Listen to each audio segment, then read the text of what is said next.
नमस्कार। आप देख रहे हैं स्पेशल कवरेज न्यूज। मैं हूं आपके साथ शिव कुमार। मेरे साथ हैं संतोष पाठक जी। स्वागत और अभिनंदन। बहुत बहुत धन्यवाद शिव जी। और स्पेशल कवरेज न्यूज के भी तमाम दर्शकों को नमस्कार। और बड़ी खबर के साथ हाजिर हो गए हैं। एक मुख्यमंत्री को लेकर कुछ कहा जा रहा है, एक प्रधानमंत्री के इस्तीफे की बात भी कही जा रही है, एक फाइल का जिक्र भी हो रहा है। लेकिन इन तमाम चीजों के बीच जो इस घटना का केंद्र बिंदु है, वहां से बड़ी खबर निकलकर सामने आ रही है। तो हमेशा की तरह शुरुआत शिव जी करेंगे और फिर एक एक करके तथ्यों को हम आपके सामने रखेंगे। जी शिव जी।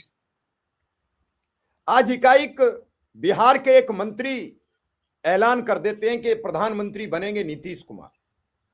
भाई, नीतीश कुमार जी एनडीए के सहयोगी दल के रूप में मुख्यमंत्री हैं, तो क्या नरेंद्र मोदी इस्तीफा देने जा रहे हैं?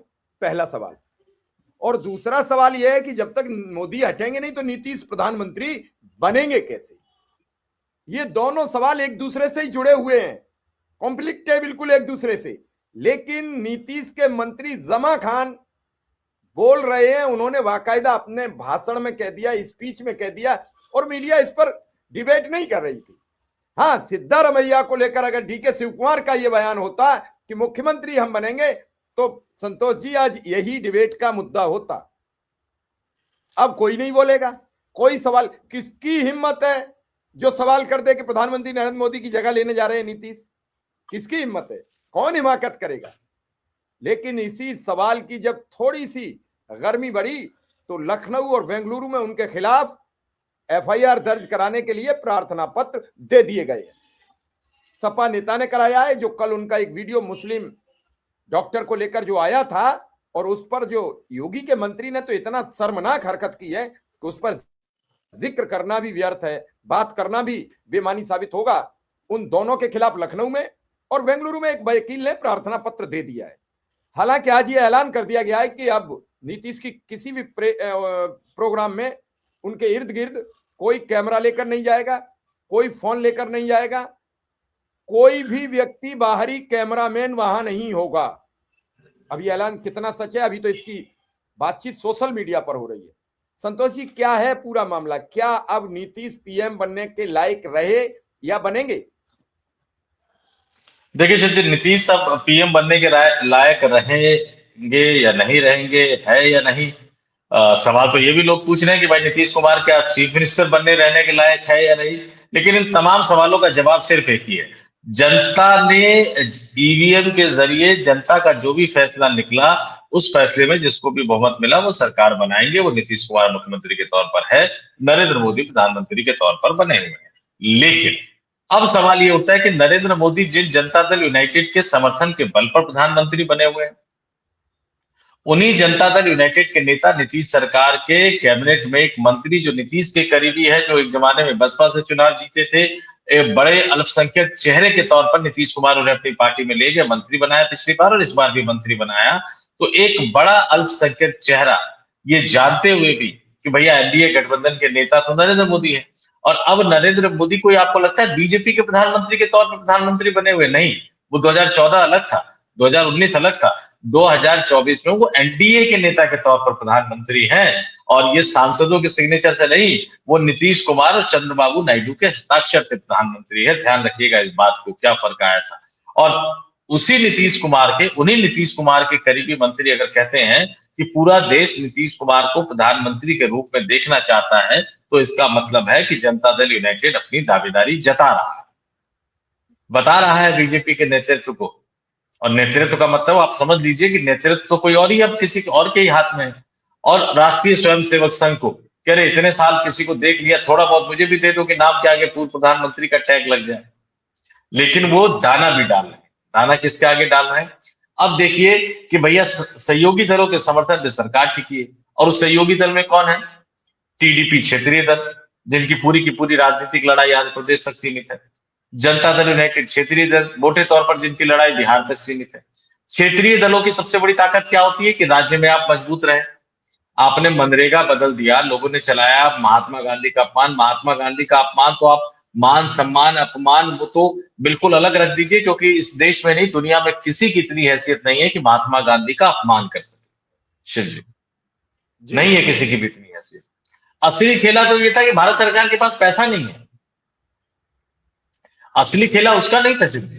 पहले मनरेगा में पूरा का पूरा पैसा केंद्र सरकार दिया वही करती बात थी। आपने कर जो दी, वही बात आपने कर दी कि पैसे ही नहीं है सरकार के पास। चलिए इस पर बाद में चर्चा कर लेंगे हम जी।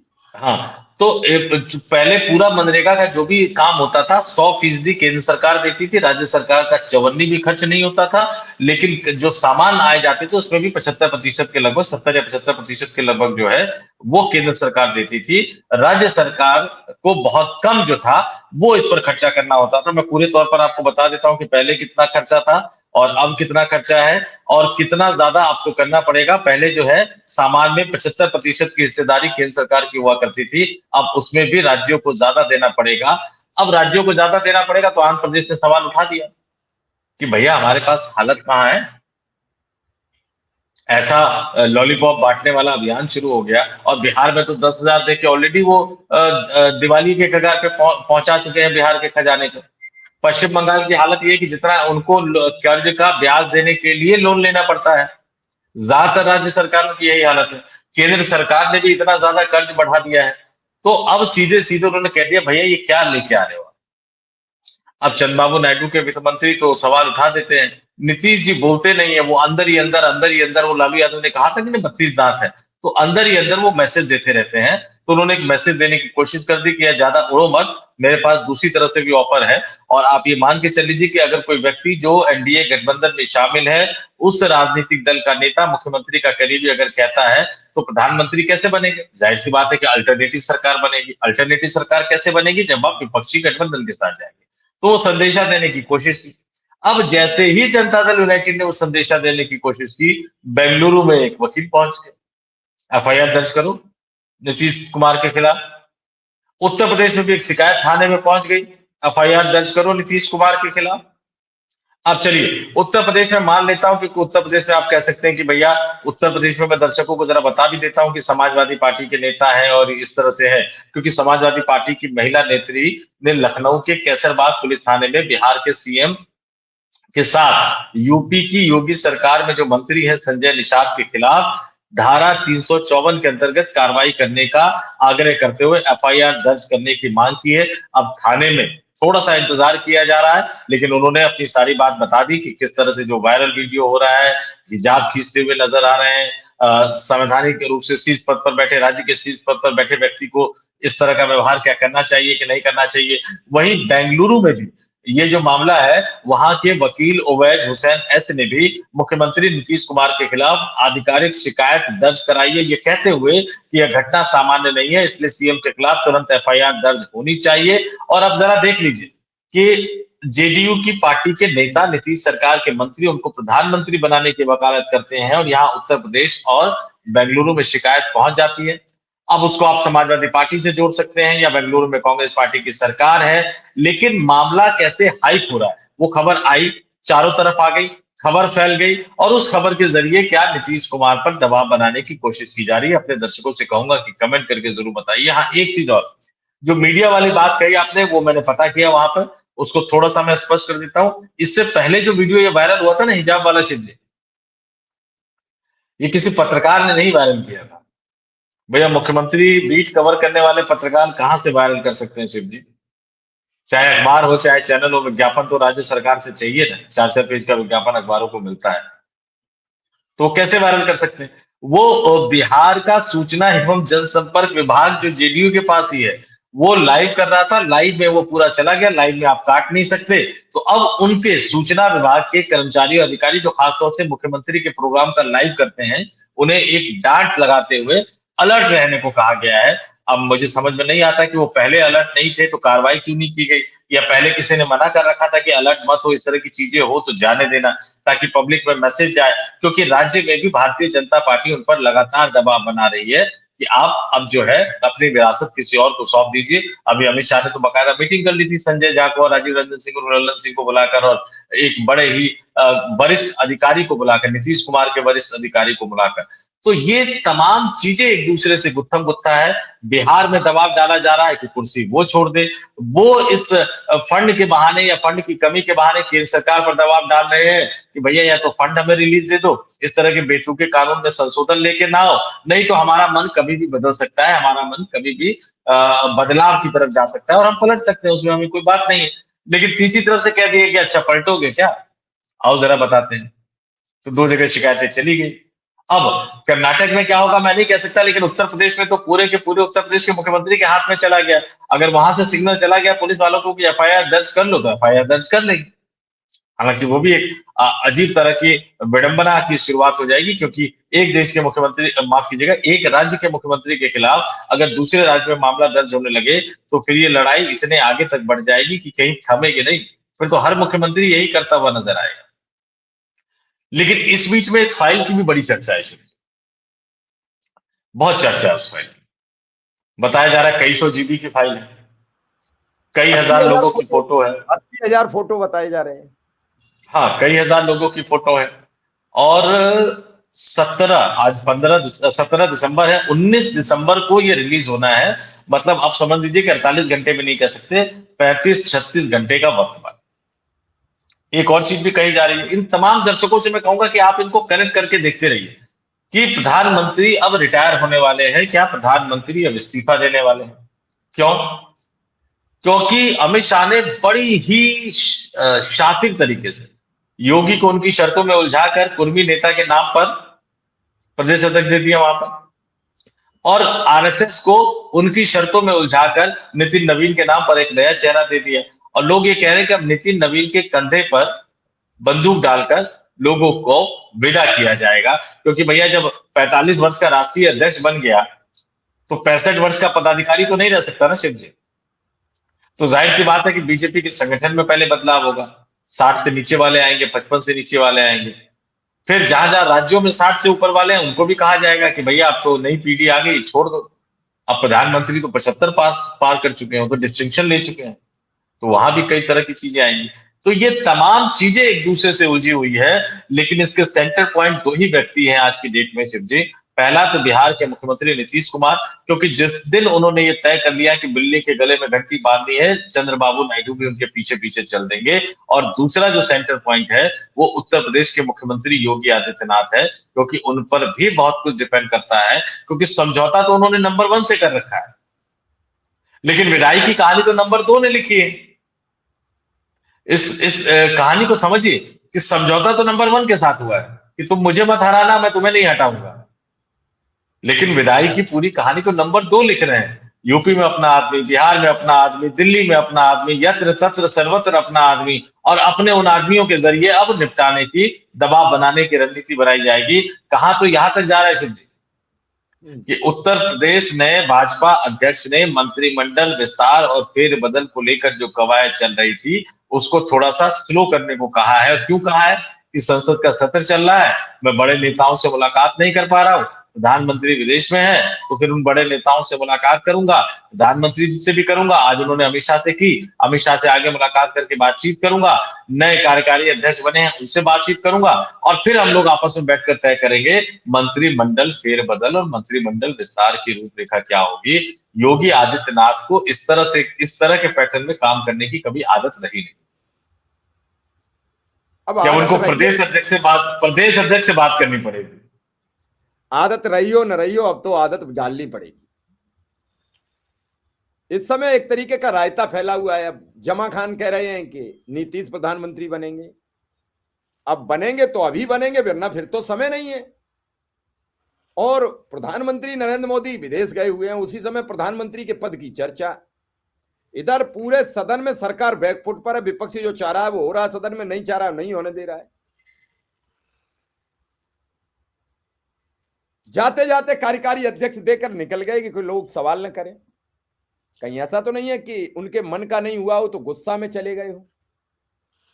3 दिन बाद लौटेंगे, और जब तक लौटेंगे सदन समापन हो चुका होगा। नेता प्रतिपक्ष भी नहीं है, वो भी 20 तारीख के बाद ही लौटेंगे, 19 को सदन का समापन हो जाएगा। दोनों नेता सदन के, उपनेता, नेता प्रतिपक्ष और नेता सदन दोनों गायब है। और जब से मोदी जी की जाने की बात हुई, राहुल गांधी पर विदेश जाने के जो सवाल थे वो संतोष जी आपने देखे होंगे पानी के बुलबुले की तरह बैठ गए। अब कोई नहीं पूछता, क्योंकि प्रतिपक्ष के नेता के बिना तो सदन चल सकता, लेकिन नेता सदन के बिना कैसे चलेगा। और ऐसा पहली बार नहीं हुआ, पिछली बार भी वो चलते सदन में बाहर चले गए थे। वो पिछली बार जब लाल किला पर हमला हुआ उस दिन भी चले गए। अब चर्चा यह है कि नोट से महात्मा गांधी कब हटेंगे, वहां वीर सावरकर की तस्वीर कब आएगी, यह सवाल बनने जा रहा धीरे धीरे। और जब तक वह वीर सावरकर की तस्वीर नहीं आई तब तक मुझे लगता है कि नए देश का निर्माण या नए मेकिंग इन इंडिया पर मोहर हमें लगता है कि नहीं मानी जाएगी पक्की। लेकिन इस दौरान जो तथ्य हैं बिहार से, आज बिहार के, कल उन्होंने राष्ट्रीय अध्यक्ष बने नितिन नवीन ने इस्तीफा दे दिया, दोनों पद बीजेपी के ही खाते में चले गए। एक पद विजय सिन्हा को दे दिया गया, एक दिलीप जायसवाल को दे दिया गया। इसके बावजूद भी क्या सब कुछ ठीक है संतोष जी? शिव जी, अगर सब कुछ ठीक ठाक होता तो खबर छपवाने की जरूरत नहीं पड़ती, सिलेक्टेड रूप से खबर लीक करने की जरूरत नहीं पड़ती। अब ये कहा जा रहा है, देखिए बड़ा दिलचस्प है, खबर छपी एक जगह और बहुत ही शानदार रिपोर्टर के हवाले से वो खबर छपी है। लेकिन खबर जो होती है ना, सूत्रों से जो खबर आती है उनके अपने पांव होते हैं। तो जाहिर सी बात है कि वो कहीं से खबरें निकलती हैं, कहीं तक वो खबरें पहुंचती है या कहीं तक वो खबरें पहुंचाई जाती है। कहा जा रहा है कि प्रधानमंत्री को पता था, लेकिन पता होने में और खुशी खुशी मानने में फर्क है। क्या ये फैसला उनका था? क्या ये फैसला आरएसएस का था या आरएसएस की मंजूरी ली गई थी? क्या इस फैसले में भारतीय जनता पार्टी के पार्लियामेंट्री बोर्ड के मेंबर की मंजूरी ली गई थी, नाम बताकर मंजूरी ली गई थी? क्योंकि अगर ऐसा होता तो यकीन मान लीजिए कि पार्लियामेंट्री बोर्ड में भी कुछ सवाल उठ सकते थे, खासतौर से इतने युवा नेता को पार्टी की कमान सौंपने के बाद। अब सबके मन में डर क्या है? सब ये मान बैठे हैं कि अमित शाह के आदमी है। बीजेपी मुख्यालय चले जाइए शिव जी, ऑफ द रिकॉर्ड बात कीजिए, ग्राउंड फ्लोर से लेकर ऊपर की पहली मंजिल, दूसरी मंजिल, तीसरी मंजिल तक सब डरे। यहां तक कि जो भाजपा के आईटी सेल चलाने वाले हैं ना, महामानव जी, अमित वो भी मालवीय, खतरे में, वो भी खतरे में। वो भी खतरे में, क्योंकि लंबे समय से टिके हुए हैं। यहां तक कि भारतीय जनता पार्टी के जो मीडिया सेल के संयोजक है अनिल बलूनी, जो कि प्रधानमंत्री नरेंद्र मोदी के करीबी माने जाते हैं, उस दिन जब नितिन नवीन पहुंचे थे तो अमित शाह स्वागत के लिए तैयार खड़े थे, जेपी नड्डा स्वागत के लिए तैयार खड़े थे, गुलदस्ता पकड़ाया जा रहा था नितिन नवीन को, बगल में अनिल बलूनी खड़े थे, अनिल बलूनी ने गुलदस्ता नहीं पकड़ा तो पीछे से संजय मयूख भागे भागे आगे आए और संजय मयूख जो है वो गुलदस्ता जो है वो पकड़ रहे थे। तो राष्ट्रीय अध्यक्ष का स्वागत हो रहा है, जो बनने वाले हैं तो कार्यकारी है, लेकिन फिर भी है तो ही भाई, अमित शाह जी लगा के बोल रहे हैं, जेपी नड्डा जी लगा के बोल रहे हैं, और वो गुलदस्ता पीछे पकड़ा रहे हैं बिना देखे कि कोई तो पकड़ ले, लेकिन आप पकड़ नहीं रहे हो गुलदस्ता। तो क्या वो फुटेज उन्होंने देखा नहीं होगा क्या? क्या वो वीडियो उन्होंने देखा नहीं होगा क्या? और वो हिसाब किताब कर रहे हैं, अकाउंट डिपार्टमेंट के साथ बैठ गए कि खाता भाई दिखा दो, हालांकि अकाउंट तो देख के खुश हो गए होंगे, बड़ा बैंक बैलेंस तो बहुत है बीजेपी के पास। फिर वहां का जो एडमिनिस्ट्रेशन चलाते हैं बीजेपी हेडक्वार्टर का, वहां के जो अलग अलग विभाग चलाते हैं, तमाम विभागों के मुखियाओं से मिल रहे हैं। अब नेताओं की बारी आएगी, अभी तो कर्मचारियों की बारी थी, अब नेताओं की बारी आएगी, बाकी लोगों से मुलाकात करेंगे और फिर जिन जिन से मिलेंगे ये देखेंगे कि इनके पास दायित्व क्या है, और फिर ये भी देखेंगे कि इनकी उम्र कितनी है, 55 की है, 50 की है, 60 की है, 65 की है, 70 की है। मैं नेताओं की बात कर रहा हूँ, कर्मचारी तो एक उम्र के बाद रिटायर हो जाते हैं। उम्र ज्यादा लगेगी तो कुछ ना कुछ तो सोचेंगे। अच्छा, एक बात मैं और बता देता हूँ, लोग समझते हैं कि ये जेपी नड्डा की तरह रबड़ स्टंप होंगे। हो सकता है कुछ समय के लिए रबड़ स्टंप हो सकती, हो सकता है कुछ समय के लिए रबर स्टंप हो, लेकिन आप ये तय मानकर चल लीजिए कि ये उतने महीने तक के लिए रबर स्टंप बनेंगे जब जितने महीने इनको अमित शाह चढ़ाते रहेंगे और अमित शाह के एजेंडे को ये लागू करेंगे, लोगों की विदाई करना, क्योंकि विदाई तो ये खुद भी करना चाहेंगे ना। अब देखिए, अनुराग ठाकुर जब भारतीय जनता युवा मोर्चा के राष्ट्रीय अध्यक्ष हुआ करते थे तब बिहार की कमान इनके पास थी। अब वही अनुराग ठाकुर इनकी टीम में राष्ट्रीय महासचिव बनेंगे, जहां तक मेरी जानकारी है। तो पुरानों की विदाई करनी पड़ेगी ना।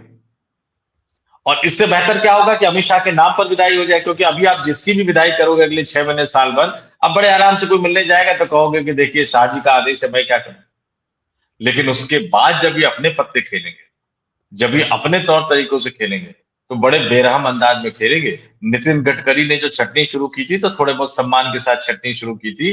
ये जब छटनी शुरू करेंगे तो बड़े भयानक लेवल पर छटनी होगी। क्यों? क्योंकि अब पैमाना बदल गया है। पहले 50-52 का पैमाना था, अब तो 45 का पैमाना हो गया ना।